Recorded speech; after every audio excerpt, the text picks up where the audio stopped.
so much. Mr. Speaker, Mr. Vice President, members of Congress, my fellow Americans. Today in America, a teacher spent extra time with a student who needed it and did her part to lift America's graduation rate to its highest levels in more than 3 decades. An entrepreneur flipped on the lights in her tech startup and did her part to add to the more than 8 million new jobs our businesses have created over the past 4 years.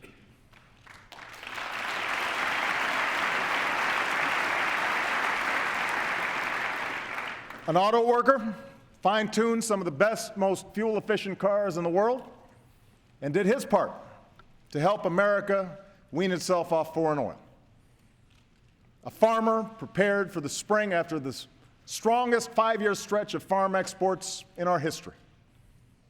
A rural doctor gave a young child the first prescription to treat asthma that his mother could afford.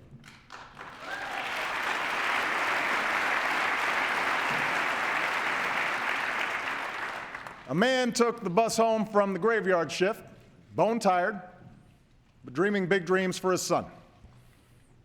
And in tight-knit communities all across America, fathers and mothers will tuck in their kids, put an arm around their spouse, remember fallen comrades, and give thanks for being home from a war that after 12 long years is finally coming to an end.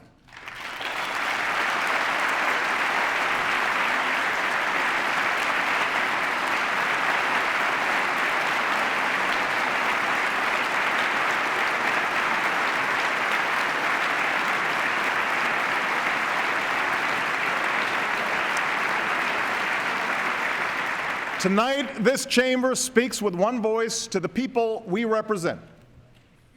It is you, our citizens, who make the state of our union strong.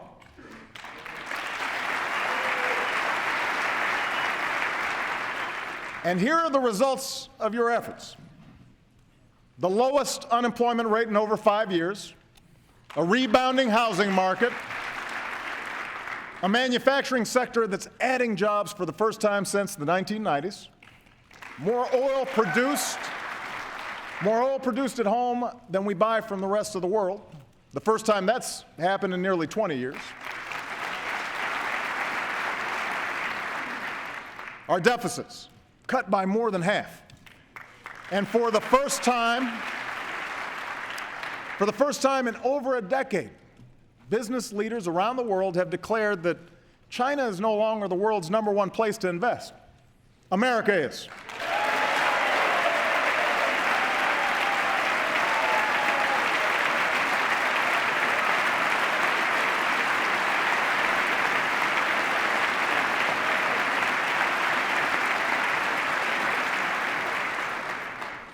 That's why I believe this can be a breakthrough year for America.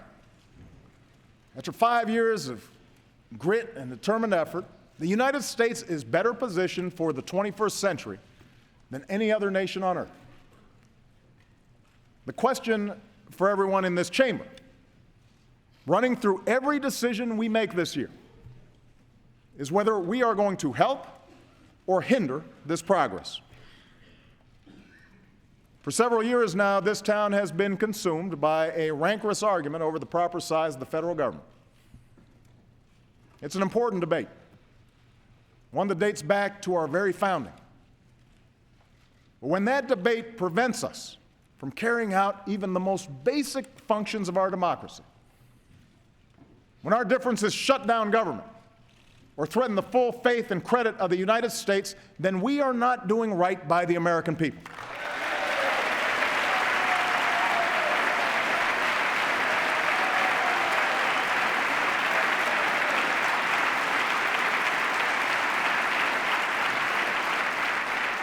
Now, as president, I'm committed to making Washington work better and rebuilding the trust of the people who sent us here.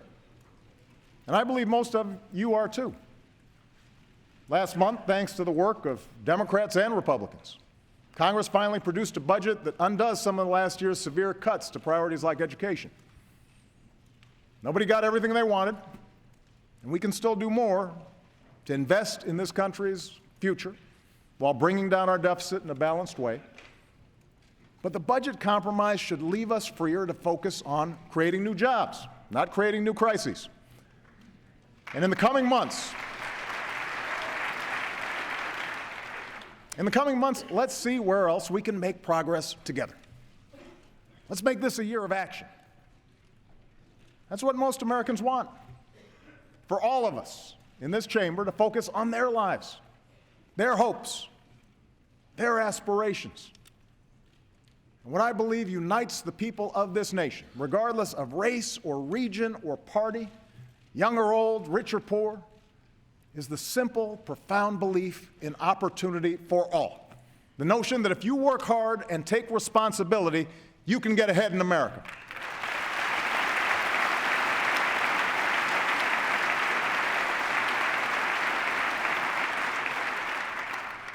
Now, let's face it, that belief has suffered some serious blows.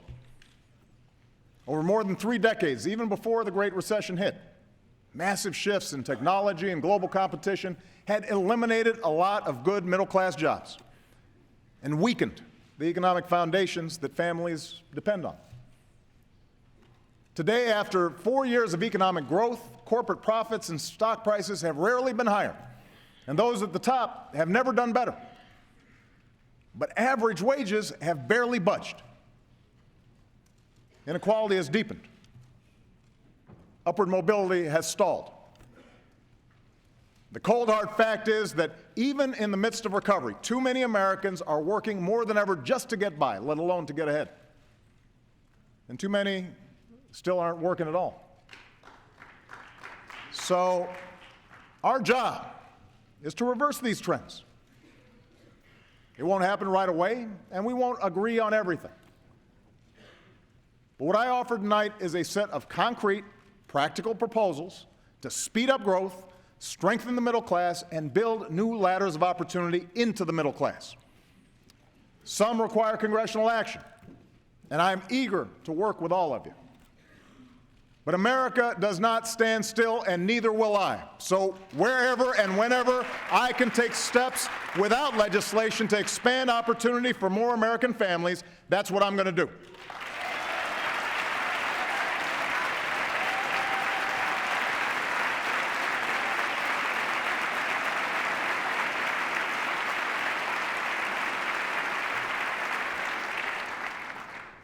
As usual, our First Lady sets a good example. Michelle's, well, yeah.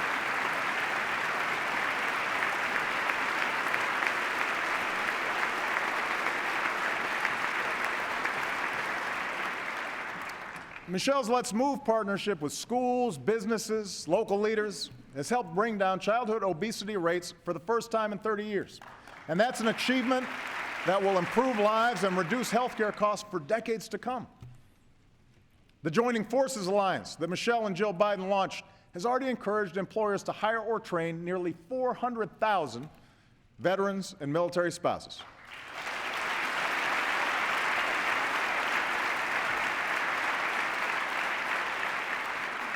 Taking a page from that playbook, the White House just organized a College Opportunity Summit where already 150 universities, businesses, nonprofits have made concrete commitments to reduce inequality in access to higher education and to help every hard-working kid go to college and succeed when they get to campus.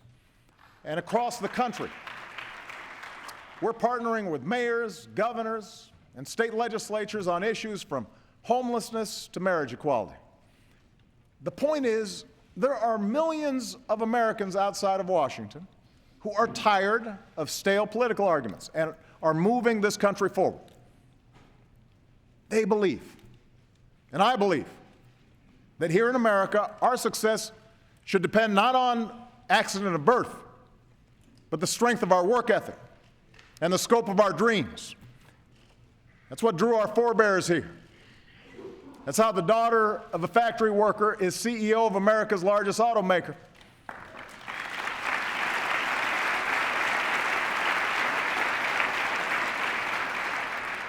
How the son of a barkeep is Speaker of the House.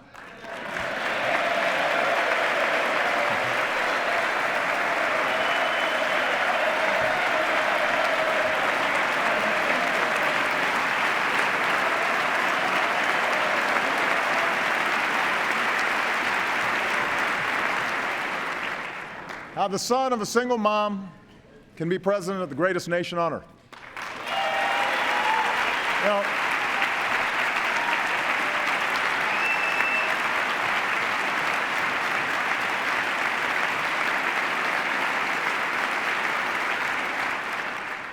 opportunity is who we are. And the defining project of our generation must be to restore that promise. We know where to start. The best measure of opportunity is access to a good job. With the economy picking up speed, companies say they intend to hire more people this year. And over half of big manufacturers say they're thinking of insourcing jobs from abroad.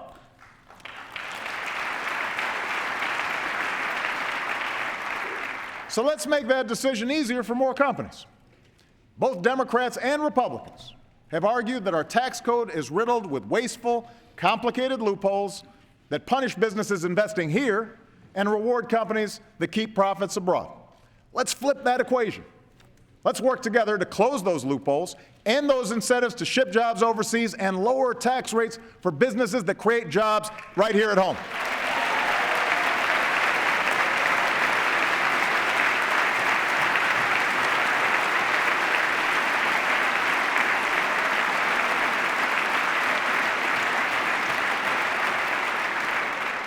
Moreover, we can take the money we save from this transition to tax reform to create jobs rebuilding our roads, upgrading our ports, unclogging our commutes. Because in today's global economy, first-class jobs gravitate to first-class infrastructure. We'll need Congress to protect more than 3 million jobs by finishing transportation and waterways bills this summer. That can happen. But I'll act on my own to slash bureaucracy and streamline the permitting process for key projects so we can get more construction workers on the job as fast as possible.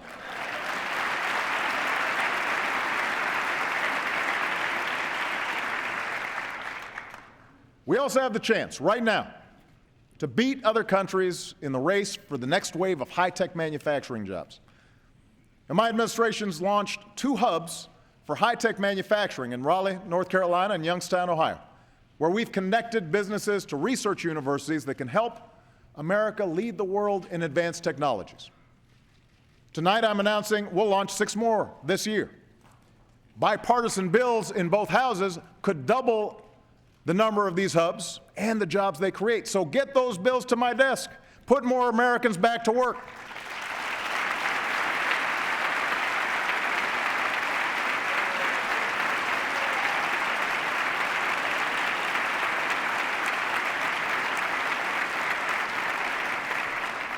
Let's do more to help the entrepreneurs and small business owners who create most new jobs in America.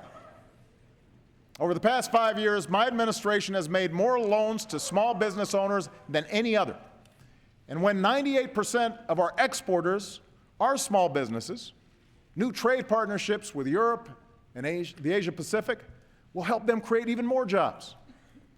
We need to work together on tools like Bipartisan Trade Promotion Authority to protect our workers, protect our environment, and open new markets to new goods stamped Made in the USA.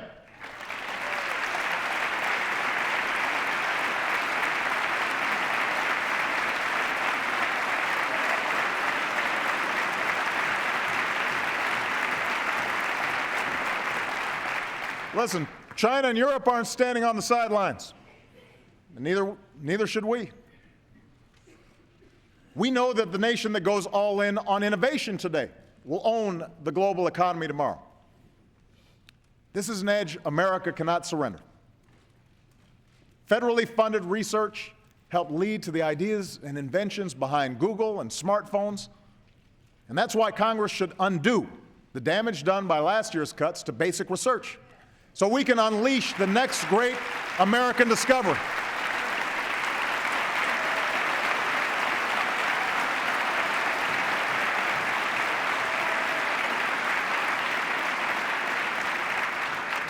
There are entire industries to be built based on vaccines that stay ahead of drug-resistant bacteria, or paper-thin material that's stronger than steel. And let's pass a patent reform bill that allows our businesses to stay focused on innovation, not costly and needless litigation.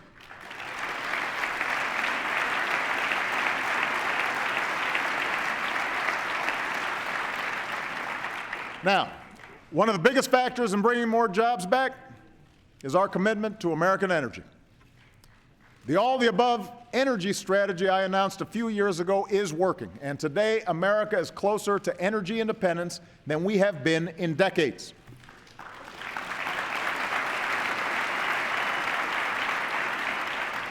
One of the reasons why is natural gas. If extracted safely, it's the bridge fuel that can power our economy with less of the carbon pollution that causes climate change. Businesses plan to invest almost $100 billion in new factories that use natural gas. I'll cut red tape to help states get those factories built and put folks to work. And this Congress can help by putting people to work building fueling stations that shift more cars and trucks from foreign oil to American natural gas.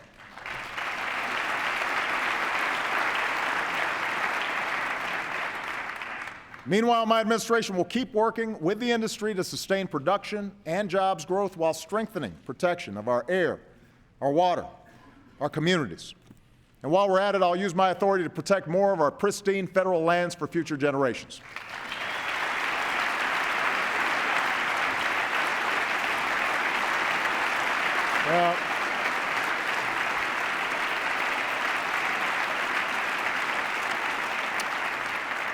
It's not just oil and natural gas production that's booming. We're becoming a global leader in solar, too. Every 4 minutes, another American home or business goes solar. Every panel pounded into place by a worker whose job cannot be outsourced. Let's continue that progress with a smarter tax policy that stops giving $4 billion a year to fossil fuel industries that don't need it, so we can invest more in fuels of the future that do.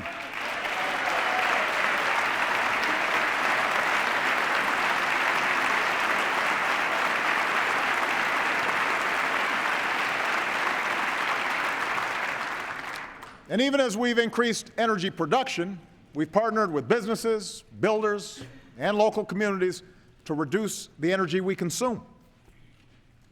When we rescued our automakers, for example, we worked with them to set higher fuel efficiency standards for our cars.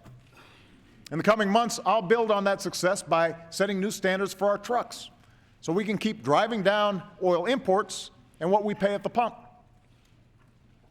And taken together, our energy policy is creating jobs and leading to a cleaner, safer planet. Over the past 8 years, the United States has reduced our total carbon pollution more than any other nation on Earth.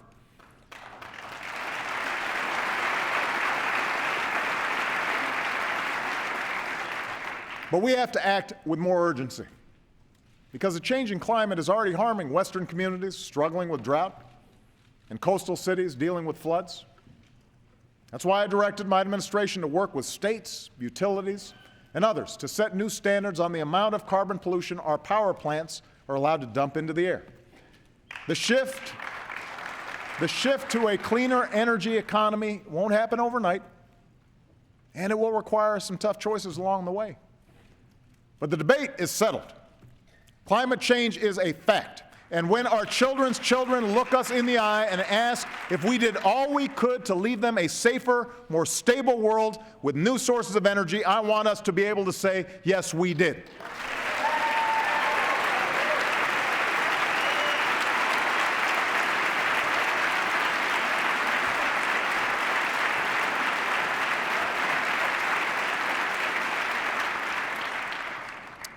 Finally, if we're serious about economic growth, it is time to heed the call of business leaders, labor leaders, faith leaders, law enforcement, and fix our broken immigration system.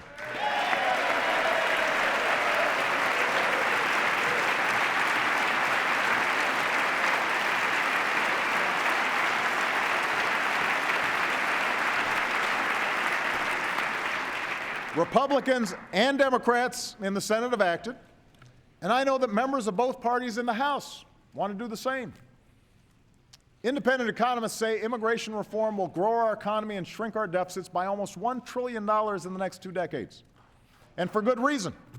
When people come here to fulfill their dreams, to study, invent, contribute to our culture, they make our country a more attractive place for businesses to locate and create jobs for everybody. So let's get immigration reform done this year. Let's get it done. It's time.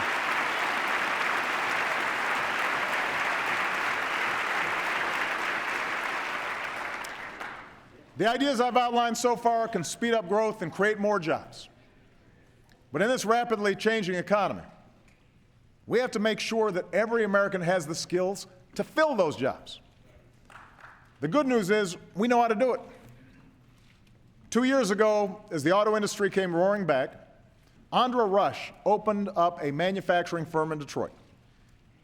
She knew that Ford needed parts for the best-selling truck in America, and she knew how to make those parts. She just needed the workforce. So she dialed up what we call an American Job Center, places where folks can walk in to get the help or training they need to find a new job or a better job. She was flooded with new workers. And today, Detroit Manufacturing Systems has more than 700 employees. Now, what Andra and her employees experienced is how it should be for every employer and every job seeker. So tonight, I've asked Vice President Biden to lead an across-the-board reform of America's training programs to make sure they have one mission: train Americans with the skills employers need and match them to good jobs that need to be filled right now.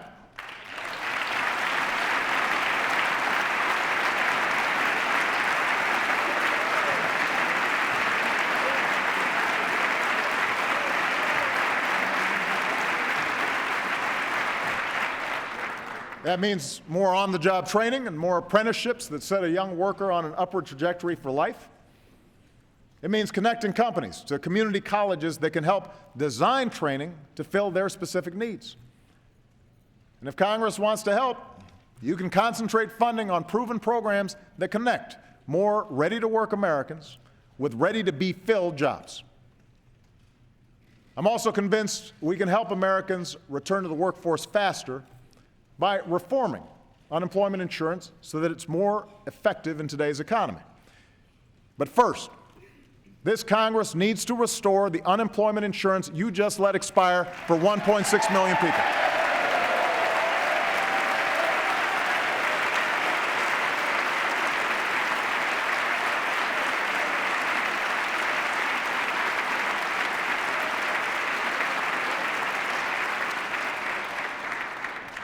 Let me tell you why.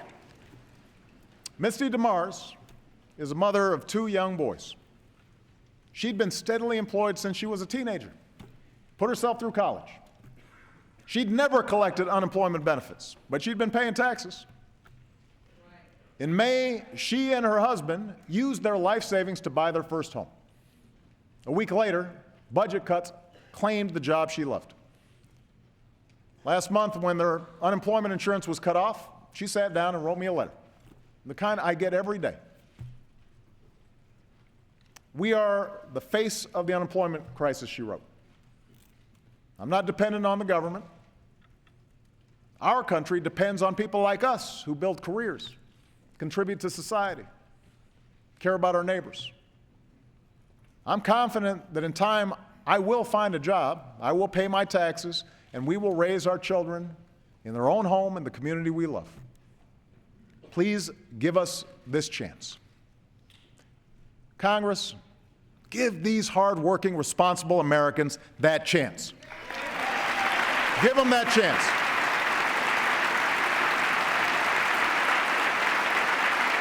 Give them the chance.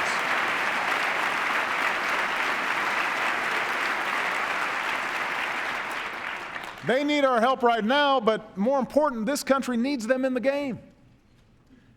That's why I've been asking CEOs to give more long-term unemployed workers a fair shot at new jobs, a new chance to support their families. And in fact, this week, many will come to the White House to make that commitment real. Tonight, I ask every business leader in America to join us and do the same, because we are stronger when America fields a full team.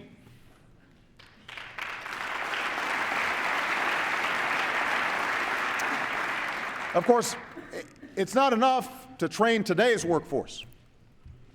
We also have to prepare tomorrow's workforce by guaranteeing every child access to a world-class education.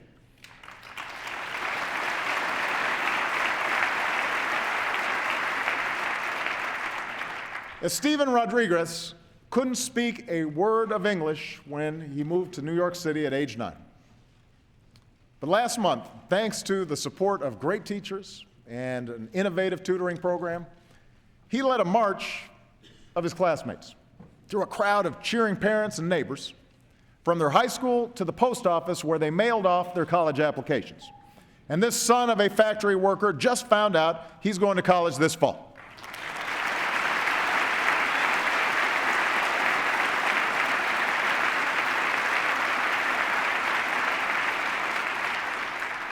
Five years ago, we set out to change the odds for all our kids. We worked with lenders to reform student loans, and today more young people are earning college degrees than ever before. Race to the Top, with the help of governors from both parties, has helped states raise expectations and performance. Teachers and principals in schools from Tennessee to Washington, D.C. are making big strides in preparing students with the skills for the new economy: problem solving, critical thinking, science, technology, engineering, math. Now, some of this change is hard. It requires everything from more challenging curriculums and more demanding parents to better support for teachers and new ways to measure how well our kids think, not how well they can fill in a bubble on a test. But it is worth it, and it is working. The problem is we're still not reaching enough kids, and we're not reaching them in time, and that has to change. Research shows that one of the best investments we can make in a child's life is high-quality early education.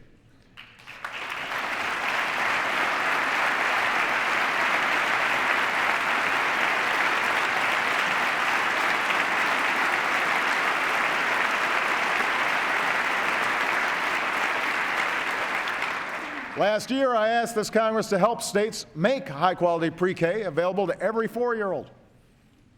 And as a parent, as well as a president, I repeat that request tonight. But in the meantime, 30 states have raised pre-K funding on their own. They know we can't wait. So just as we worked with states to reform our schools, this year we'll invest in new partnerships with states and communities across the country in a race to the top for our youngest children. And as Congress decides what it's going to do, I'm going to pull together a coalition of elected officials, business leaders, and philanthropists willing to help more kids access the high-quality pre-K that they need. It is right for America. We need to get this done.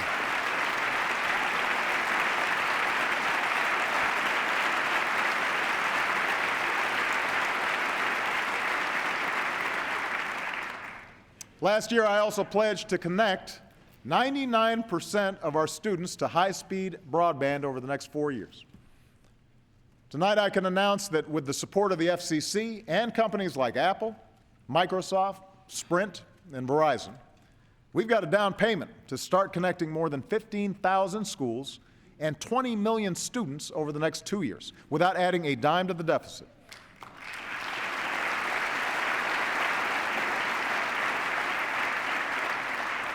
We're working to redesign high schools and partner them with colleges and employers that offer the real-world education and hands-on training that can lead directly to a job and career.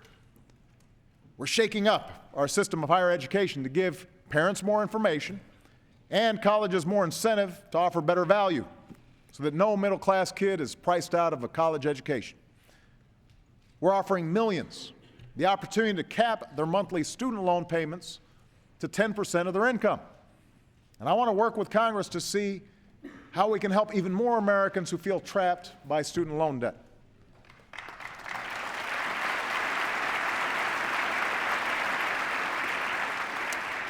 And I'm reaching out to some of America's leading foundations and corporations on a new initiative to help more young men of color facing especially tough odds to stay on track and reach their full potential. The bottom line is, Michelle and I want every child to have the same chance this country gave us. But we know our opportunity agenda won't be complete. And too many young people entering the workforce today will see the American dream as an empty promise, unless we also do more to make sure our economy honors the dignity of work and hard work pays off for every single American. You know, today, women make up about half our workforce, but they still make 77 cents for every dollar a man earns. That is wrong. And in 2014, it's an embarrassment. Women deserve equal pay for equal work.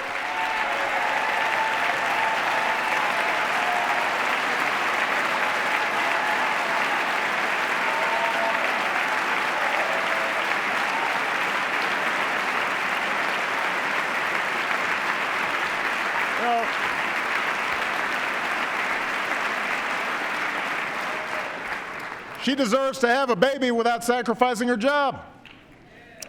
A mother deserves a day off to care for a sick child or a sick parent without running into hardship. And you know what? A father does too. It is time to do away with workplace policies that belong in a Mad Men episode. This year, let's all come together, Congress, the White House, businesses from Wall Street to Main Street, to give every woman the opportunity she deserves, because I believe when women succeed, America succeeds.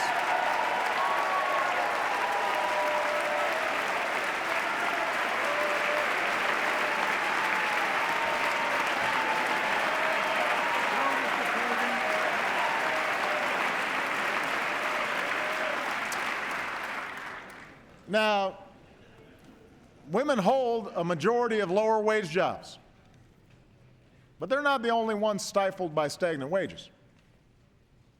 Americans understand that some people will earn more money than others, and we don't resent those who, by virtue of their efforts, achieve incredible success. That's what America's all about. But Americans overwhelmingly agree that no one who works full-time should ever have to raise a family in poverty.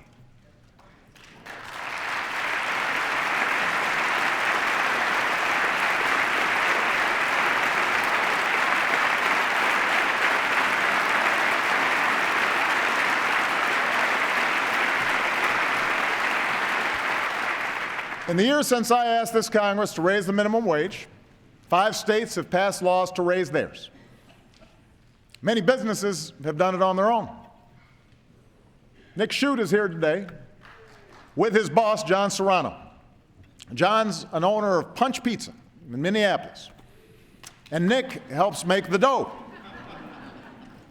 Only now he makes more of it. John just gave his employees a raise to $10 an hour, and that's a decision that has eased their financial stress and boosted their morale. Tonight, I ask more of America's business leaders to follow John's lead. Do what you can to raise your employees' wages.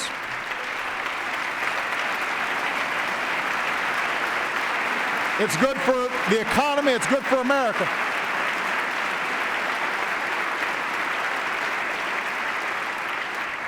To every mayor, governor, state legislator in America, I say, you don't have to wait for Congress to act.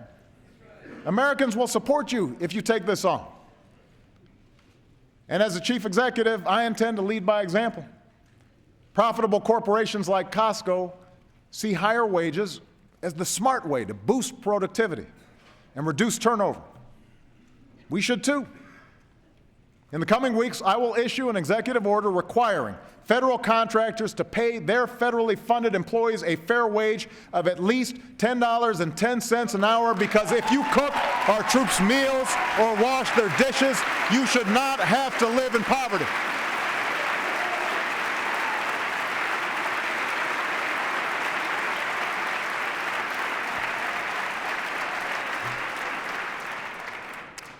Of course, to reach millions more, Congress does need to get on board.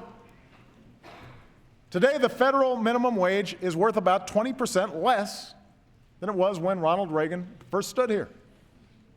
And Tom Harkin and George Miller have a bill to fix that by lifting the minimum wage to $10.10. It's easy to remember, 10.10. This will help families. It'll give businesses customers with more money to spend. It does not involve any new bureaucratic program. So join the rest of the country. Say yes. Give America a raise. Give them a raise.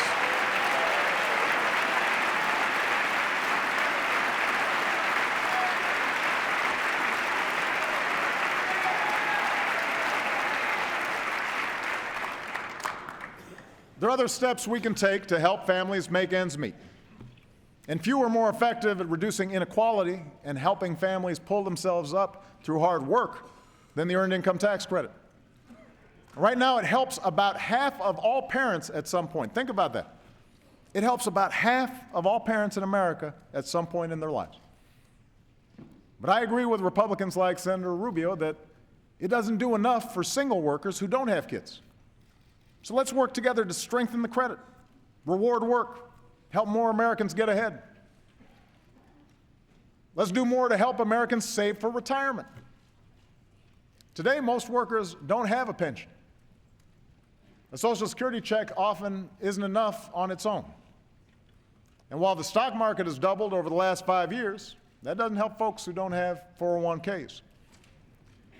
That's why tomorrow I will direct the Treasury to create a new way for working Americans to start their own retirement savings. MyRA. It's a new savings bond that encourages folks to build a nest egg. MyRA guarantees a decent return with no risk of losing what you put in. And if this Congress wants to help, work with me to fix an upside-down tax code that gives big tax breaks to help the wealthy save, but does little or nothing for middle-class Americans. Offer every American access to an automatic IRA on the job so they can save at work just like everybody in this chamber can. And since the most important investment many families make is their home, send me legislation that protects taxpayers from footing the bill for a housing crisis ever again and keeps the dream of home ownership alive for future generations.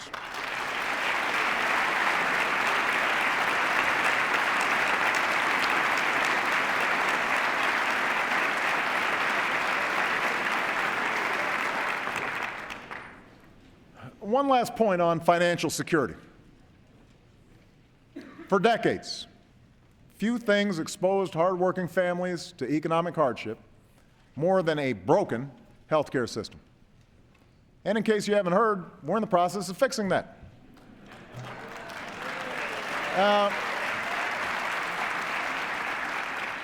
A pre-existing condition used to mean that someone like Amanda Shelley, a physician's assistant and single mom from Arizona, couldn't get health insurance.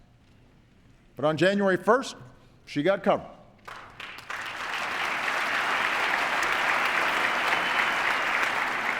On January 3rd, she felt a sharp pain. On January 6th, she had emergency surgery. Just 1 week earlier, Amanda said, and that surgery would have meant bankruptcy. That's what health insurance reform is all about. The peace of mind that if misfortune strikes, you don't have to lose everything. Already, because of the Affordable Care Act, more than 3 million Americans under age 26 have gained coverage under their parents' plan.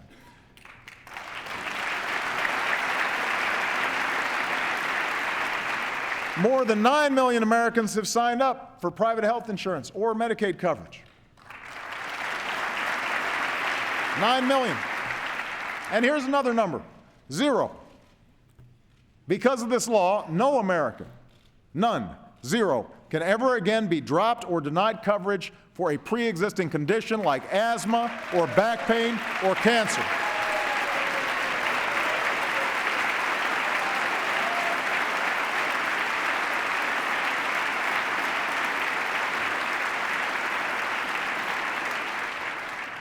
No woman can ever be charged more just because she's a woman.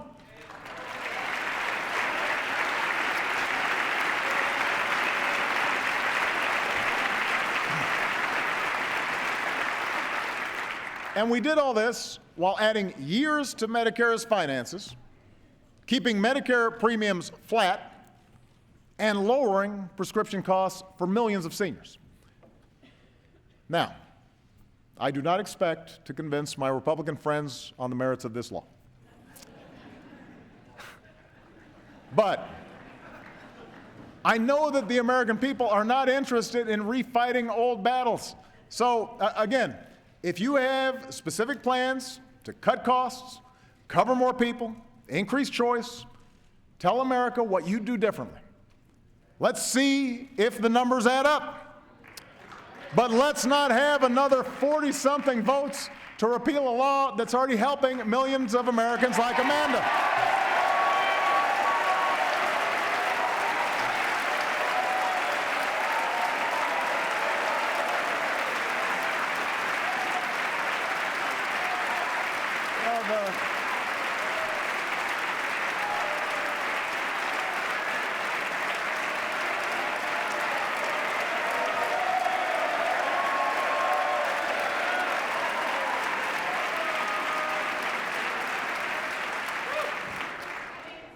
The first 40 were plenty. We all owe it to the American people to say what we're for, not just what we're against.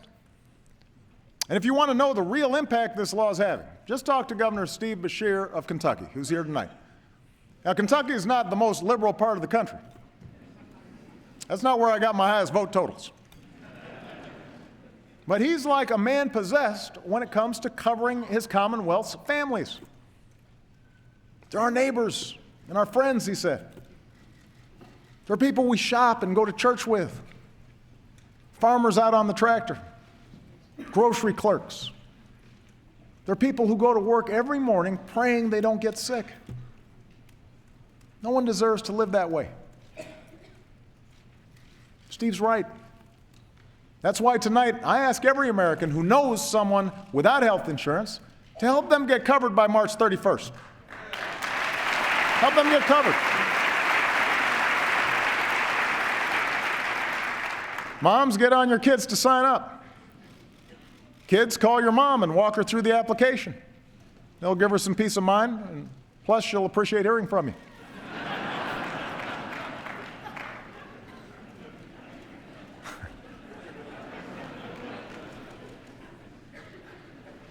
After all, that's the spirit that has always moved this nation forward.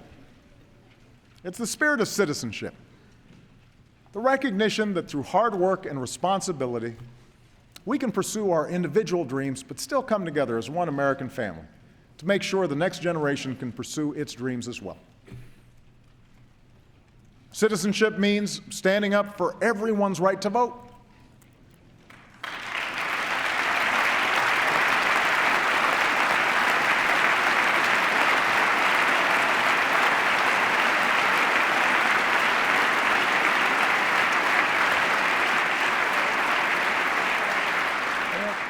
Last year, part of the Voting Rights Act was weakened, but conservative Republicans and liberal Democrats are working together to strengthen it. And the bipartisan commission I appointed, chaired by my campaign lawyer and Governor Romney's campaign lawyer, came together and have offered reforms so that no one has to wait more than a half hour to vote. Let's support these efforts. It should be the power of our vote, not the size of our bank accounts, that drives our democracy.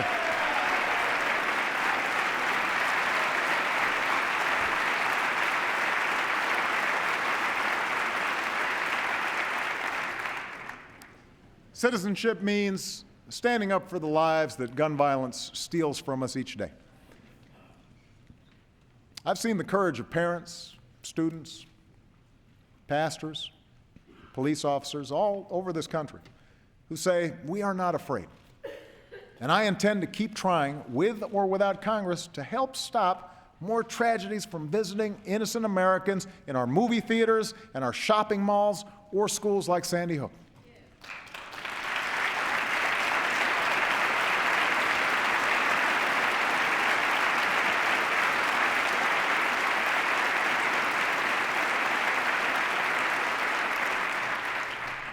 Citizenship demands a sense of common purpose, participation in the hard work of self-government, an obligation to serve our communities.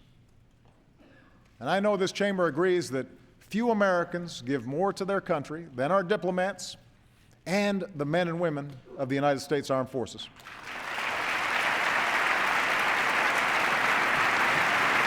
Thank you.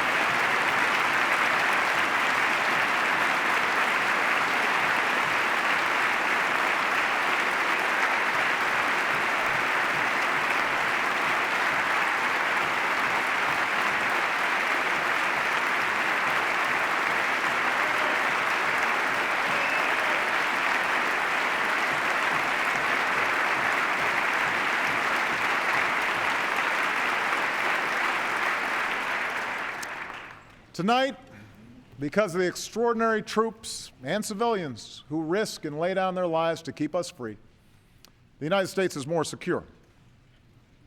When I took office, nearly 180,000 Americans were serving in Iraq and Afghanistan.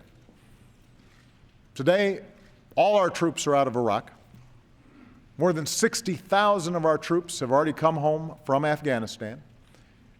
With Afghan forces now in the lead for their own security, our troops have moved to a support role. Together with our allies, we will complete our mission there by the end of this year, and America's longest war will finally be over.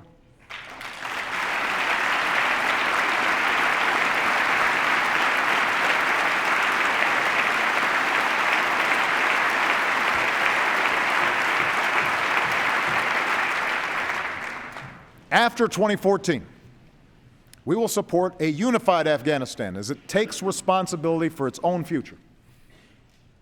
If the Afghan government signs a security agreement that we have negotiated, a small force of Americans could remain in Afghanistan with NATO allies to carry out two narrow missions: training and assisting Afghan forces, and counterterrorism operations to pursue any remnants of al-Qaeda.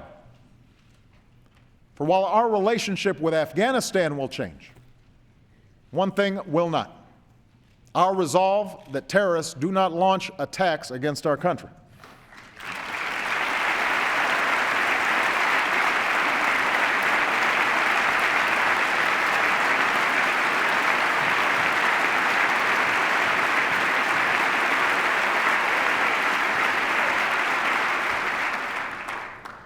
The fact is, that danger remains. While we've put al-Qaeda's core leadership on a path to defeat, the threat has evolved as al-Qaeda affiliates and other extremists take root in different parts of the world. In Yemen, Somalia, Iraq, Mali, we have to keep working with partners to disrupt and disable those networks. In Syria, we'll support the opposition that rejects the agenda of terrorist networks. Here at home, we'll keep strengthening our defenses and combat new threats like cyber attacks. And as we reform our defense budget, we will have to keep faith with our men and women in uniform and invest in the capabilities they need to succeed in future missions.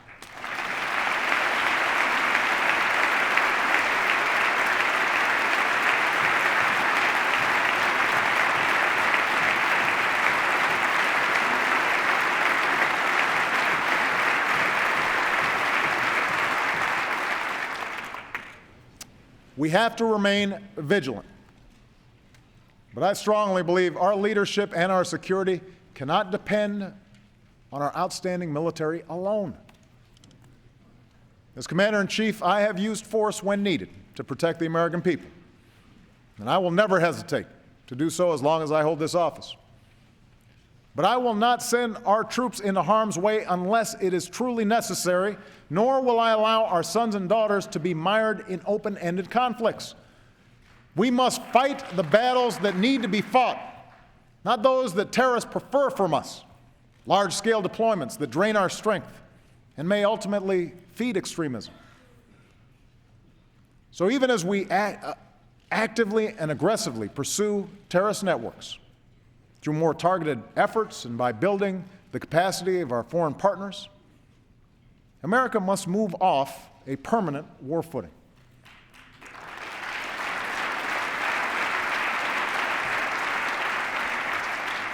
That's why I've imposed prudent limits on the use of drones. For we will not be safer if people abroad believe we strike within their countries without regard for the consequence. That's why, working with this Congress, I will reform our surveillance programs, because the vital work of our intelligence community depends on public confidence, here and abroad, that privacy of ordinary people is not being violated.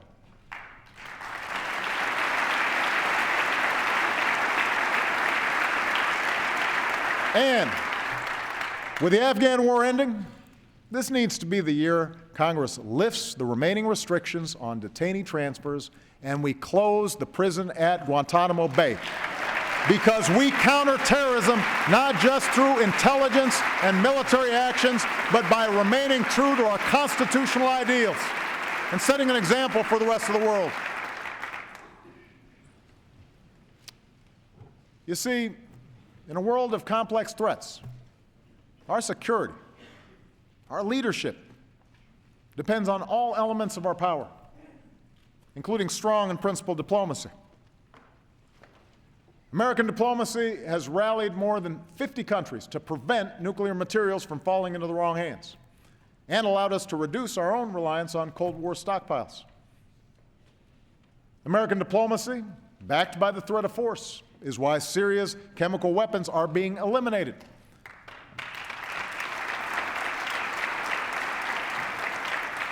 And we will continue to work with the international community to usher in the future the Syrian people deserve, a future free of dictatorship, terror, and fear. As we speak, American diplomacy is supporting Israelis and Palestinians as they engage in the difficult but necessary talks to end the conflict there, to achieve dignity and an independent state for Palestinians, and lasting peace and security for the State of Israel, a Jewish state that knows America will always be at their side.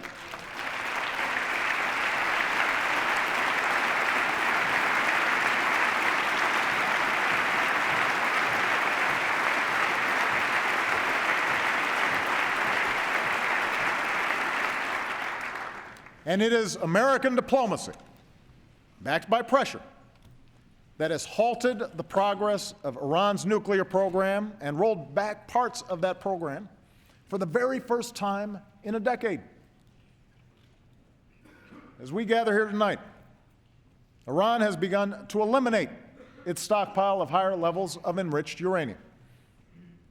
It's not installing advanced centrifuges.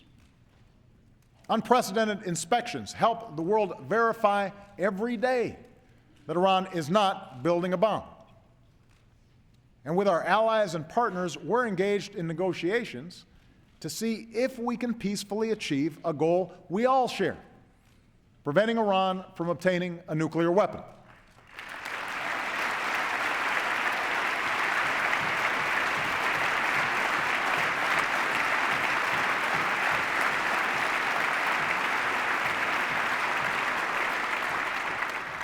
These negotiations will be difficult.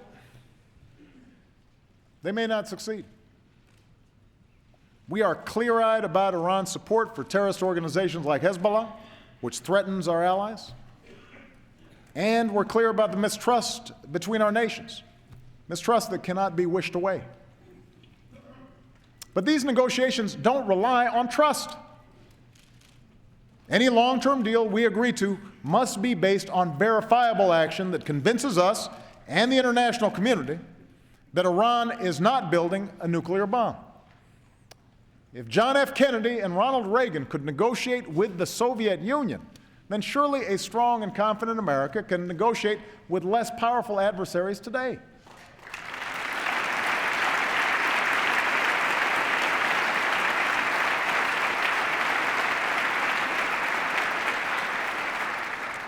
The sanctions that we put in place help make this opportunity possible. But let me be clear. If this Congress sends me a new sanctions bill now that threatens to derail these talks, I will veto it. For the sake of our national security, we must give diplomacy a chance to succeed.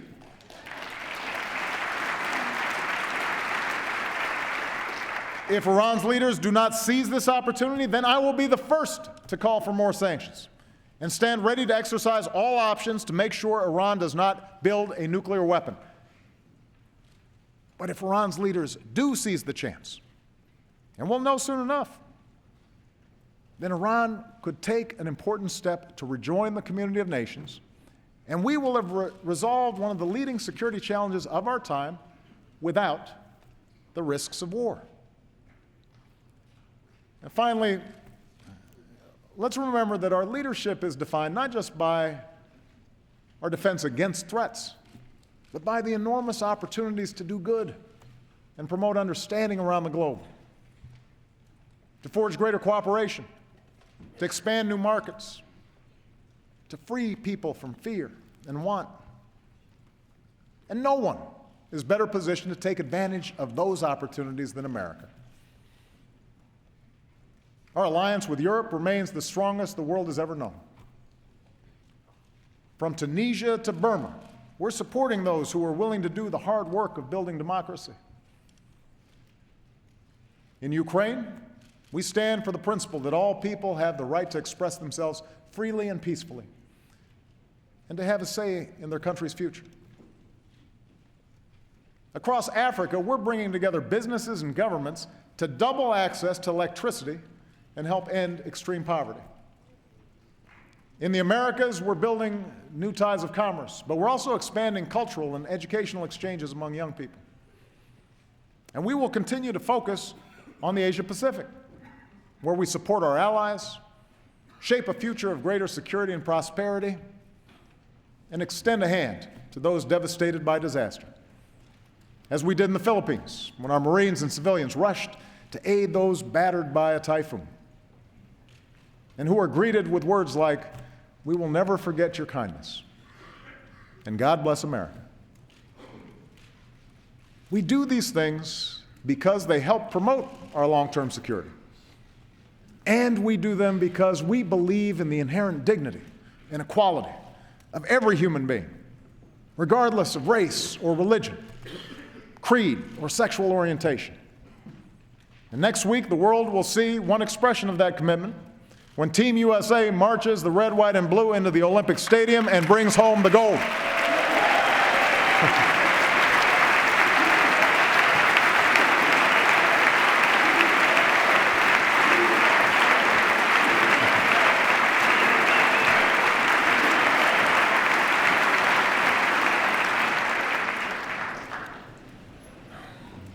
My fellow Americans, no other country in the world does what we do.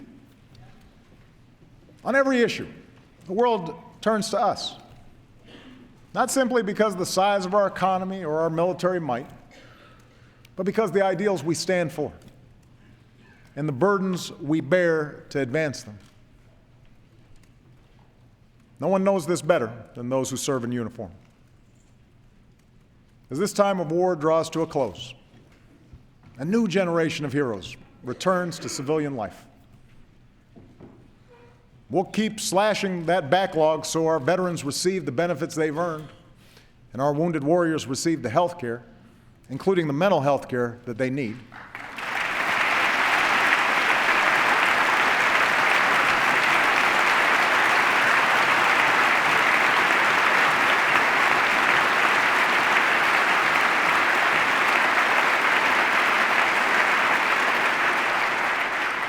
We'll keep working to help all our veterans translate their skills and leadership into jobs here at home. And we will all continue to join forces to honor and support our remarkable military families. Let me tell you about one of those families I've come to know. I first met Corey Remsburg, a proud Army Ranger, at Omaha Beach on the 65th anniversary of D-Day. Along with some of his fellow Rangers, he walked me through the program and the ceremony. He was a strong, impressive young man. He had an easy manner. He was sharp as a tack. And we joked around and took pictures, and I told him to stay in touch.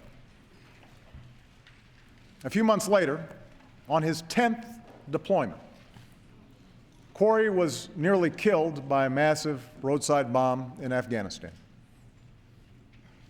His comrades found him in a canal, face down, underwater, shrapnel in his brain. For months, he lay in a coma. The next time I met him in the hospital, he couldn't speak, could barely move. Over the years, he's endured dozens of surgeries and procedures, hours of grueling rehab every day.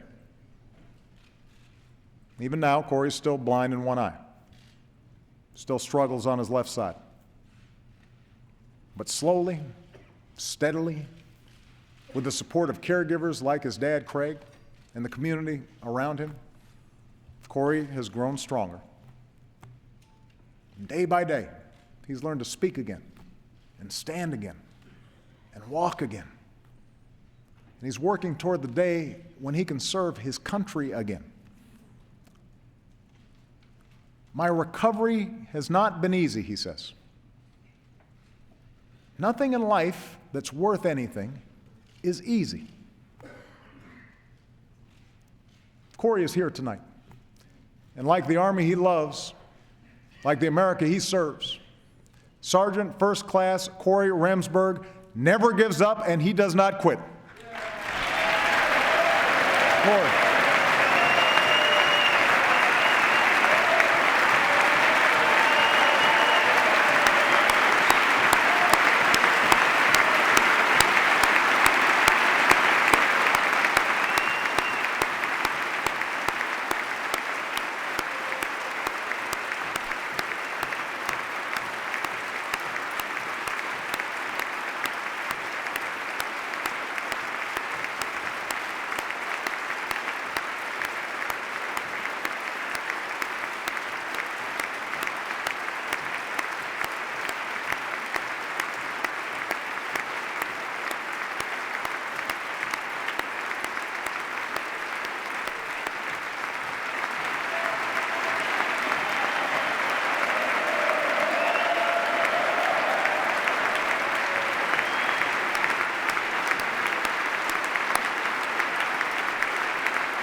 My fellow Americans, men and women like Corey remind us that America has never come easy. Our freedom, our democracy has never been easy. Sometimes we stumble, we make mistakes, we get frustrated, we're discouraged. But for more than 200 years, we have put those things aside and placed our collective shoulder to the wheel of progress to create and build and expand the possibilities of individual achievement, to free other nations from tyranny and fear, to promote justice and fairness and equality under the law so that the words set to paper by our founders are made real for every citizen. The America we want for our kids, a rising America where honest work is plentiful and communities are strong, where prosperity is widely shared, and opportunity for all lets us go as far as our dreams and toil will take us. None of it is easy. But if we work together, if we summon what is best in us, the way Corey summoned what is best in him, with our feet planted firmly in today but our eyes cast toward tomorrow, I know it is within our reach. Believe it. God bless you, and God bless the United States of America.